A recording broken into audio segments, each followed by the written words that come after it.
I want you to meet somebody special in my life. Her name is Florence Nightingale, and she's going to try to get away from me right now. She's camera shy, but let's see if I can make her purr before she makes her escape.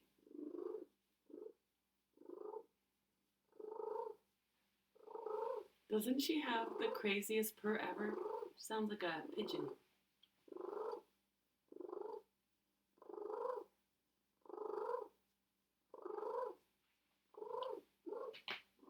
That's our sweet Florence. Okay, I just thought I'd show you my kitty cat. Anyways, we ended the last chapter. Chapter 4 was our last chapter, and it was the pig hunt, the exciting pig hunt. And that's when we're really seeing all these characters are coming out now, right? Jack is going to... was determined to save Good Luck. And it ended where Good Luck had good luck and escaped the ship and maybe is somewhere trotting around in Rio de Janeiro. Also, though, the plot thickens with Cut-Eye Higgins, right? He stole the map from Dr. Buckbee, the map to the treasure. So Buckbee's super sad. And he now has the map to the treasure at a gold mine in California, and he has escaped. But they have not been able to catch him because they have to go on because they still want to beat the Sea Raven to San Francisco. So let's see. Now we're at Chapter 5, Land of Fire. The days grew shorter. The Lady Wilma beat her way towards the tip of South America, and summer faded quickly from the sea. Jack, who had been going barefoot for weeks to keep cool, now put on his shoes to keep warm. The gold seekers put away their straw hats and dug in their seat chests for woolen underwear. Off the coast of Patagonia, Jack awoke to find 6 inches of snow on the deck and a school of sperm whales off the starboard bow. Soon the passengers were bundled up in great cocoons of clothing. Thin men looked like fat ones. Fat men looked enormous. For days, Praiseworthy and Jack watched the crew tighten the riggings and check the canvas against the coming winds and the crashing seas of Cape Horn. An air of impending adventure ran through the ship.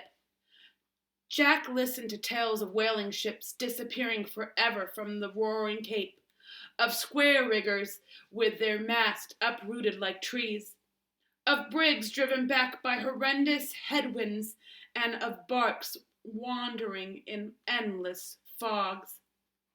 Nonsense, Praiseworthy would say, mere sea yarns. But even more forbidding, it seemed to Jack, were stories of sea captains tempted by a shorter route to the Pacific, through the narrow and vile-tempered Strait of the Magellan. These ships were sometimes cracked in two like nuts between the rocky jaws of the passage. More than one brave captain had turned back for the tender mercies of Cape Horn itself. Stuff and nonsense, Praiseworthy would say, even though he believed every word of it. We may hit a bit of inclement weather, gentlemen, but our good captain will give the back of his hand to the Cape. He told me so himself. Why, the wild bull of the seas could navigate these waters with its eyes shut. Well, said Mr. Azariah Jones, I hope he doesn't try that. It'll suit me just fine if he keeps both eyes open and then some.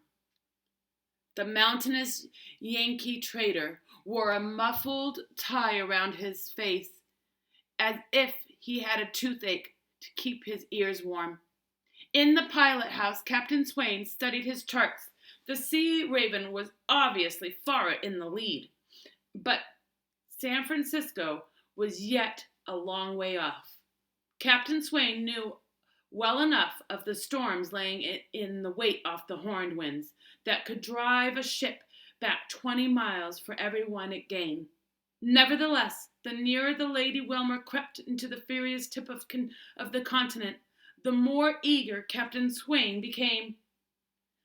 There were waters to test a master. They were waters to test a master's skill. Praiseworthy, who had not been born to adventure, was surprised to find it decidedly to his liking. His face was weathering. On good days and bad, he took brisk laps around the deck and enjoyed the sting of the sea on his cheeks.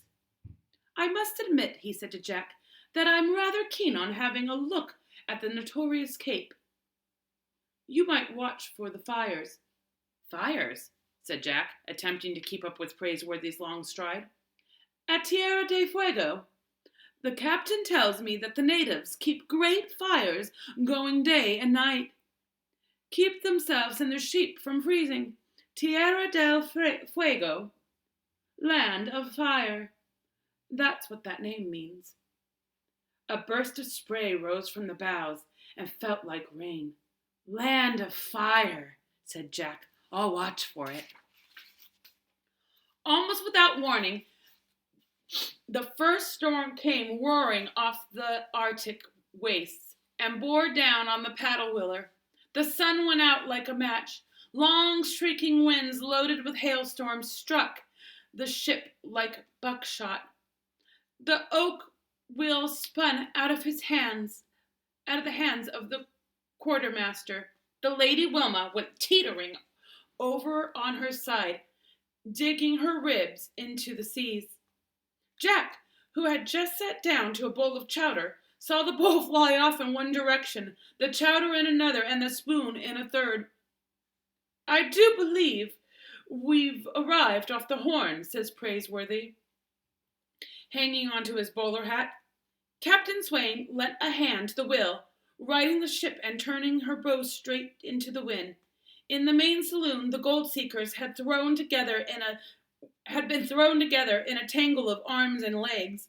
No sooner did they unravel themselves when a violent lurch of the ship knotted them together again.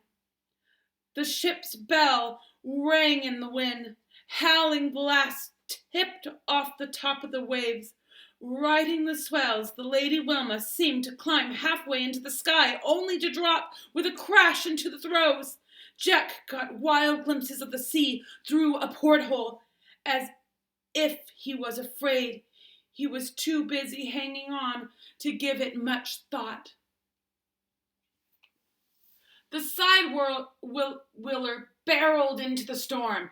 Sea water came rushing along the decks and slipped down the hatches like so many waterfalls. Sailors, in their stocking caps, were very busy everywhere, battening the hatches and taking in every rag of canvas.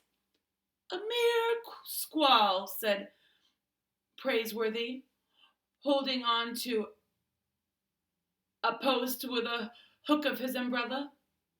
Why, in these latitudes it is considered a fine spring day, I believe. The weather lasted more than a week. For a day or two, seabirds came out of the sky and rode the yard arms. The gold seekers emerged from their cabins, bruised and sleepless and hungry. Some said it was harder to eat than sleep. Others said it was harder to sleep than eat. But hardly had the seas calmed when another gale burst from the sky. Captain Swain no longer left the pilot house. The nights were now 16 hours long, and the days a mere glimmer of light. The Lady Wilma continued wrestling, fighting for every foot of water. Her paddle wheels thrashed hour after hour, days after days. Being experienced hands, Praiseworthy and Jack helped keep the fire roaring in the furnace. Despite the crash and the thunder of the sea, the butler seemed unafraid, and Jack found comfort in being at his side. Whale lamps flickered in the passageways day and night, and it was hard to tell one from the other. The nights were the worst. Jack's hammock swayed and the cabin walls swung. If Mr. Azariah Jones wasn't pitched out of his bunk, it was Dr. Buckbee. More than once, Mountain Jim awoke to find them both sprawled across him. I've known grizzly bears that were a mite friendlier than this Billy B. hanged Cape Horned. Headwinds battled the paddle wheeler to a complete standstill, and Jack began to wonder if they would ever reach the Pacific. The Lady Wilma was thrashing with all her steam to lay in one place. But then a calm storm would set in, like a great practical joke. The moment passengers began to snore in their cabins, fresh winds would swoop down and jerk the ship awake. There'd be nothing to do but sleep when we reached the Pacific, Praiseworthy pointed out. The portholes were almost frozen over, and only once did Jack get a glimpse of land to the starboard. Dark cliffs seemed to hang like draperies from the misty sky, and then the weather closed in again, and they were gone. Do you think there's a chance we might catch up with a sea raven? Jack asked, hanging onto his hammock. We could pass within 100 yards of each other without knowing it, Praiseworthy said. We can't get to San Francisco soon enough to suit me, said Azariah Jones. I hope we win, said Jack. I don't think Captain Swain has the slightest inclination of losing, said Praiseworthy. For 37 days, the sidewheeler battered and rammed her way through the crashing headwinds that attempted to drive her back. And then on Tuesday morning, the sun broke out, clear and sharp, and hung like an ornament in the northern sky. One by one, the deck hatches opened, and the gold seekers came on deck as if it was from some dark dungeon. Their eyes blinded in an unfamiliar brightness of the day. We've made it, yelled Mountain Jim, throwing down his yellow cap. Boys, this here is the Pacific Ocean. A yell went up around the ship, and Cape Swain leaned out of the pilot house. His beard had grown an inch. He gave me a hearty wave and then came out onto the paddle box with his long glass. After a moment of sweeping the seas, he stopped. By grabs, he roared, there she is, the sea raven, and she's astern of us. Another yell went up, and the gold seekers rushed to the afterdeck for a look. There was the sea raven indeed, trailing far behind. It seemed to Jack the most exciting moment in his life. A remarkable performance, said Praiseworthy.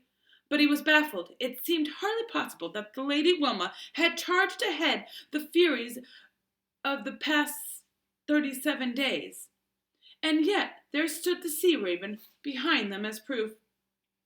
I watched for the fires, Jack said, but I never did catch a sight of them, Praiseworthy.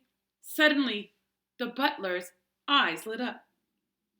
Why, Master Jack, you've solved it.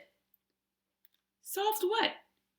You didn't see the fires of Tierra del Fuego because there weren't to be seen. But you said, I mean to say the fires were there, but we weren't. At that moment, Captain Swain had joined the gold seekers on the afterdeck. Jack had never seen him with such a wide and merry grin glowing from the depths of his whiskers. I hope you gentlemen enjoyed your passage around the Horn, said the wild bull of the seas. Captain, Praiseworthy said with a gleam in his eyes, Master Jack appears to be onto your secret. What's that? We haven't been around the Horns, sir. Captain Swain gave Jack a twinkling glance. Is that so, lad? All I said was, what he means is that you have pulled off a most daring piece of seamanship, sir, interrupted the butler. The reason Master Jack didn't catch sight of the great fires at Land's End, while the reason, sir, is you took the Lady Wilma through the deadly Strait of the Magellan. The Strait of the Magellan, you say? The captain rubbed his plump nose. Well, that's a regular ship's graveyard. And then he gave Jack a heavy squint. Of course, it cuts hundreds of miles off the voyage around the Horn. Hundreds of miles. A ship's master can be sorely tempted. You mean to say, sir, said Azariah Jones, turning white, that we've been bouncing around in that awful place? I confess, chuckled the captain, the lad here has found me out. Then he pointed to the Sea Raven. Look at her, following us, gentlemen, like a chick after a hen. So Captain Swain is super courageous and maybe a little nutty. He wanted to win so bad, he took the risk of taking the deadly Magellan Strait. That is crazy. I have a dream of visiting all 7 continents, and from where they're traveling by near Argentina in South America, that water right there is the water that, because you can go from Argentina to Antarctica. So it's really, the accounts that I've read on ships of that, it's really, really turbulent, wild waters. So that make people very sick. So then they went through the Magellan Strait. So that's pretty nuts. But now they're ahead of the Sea Raven, and that's super exciting. So I will see you guys when we get to chapter 6. Bye.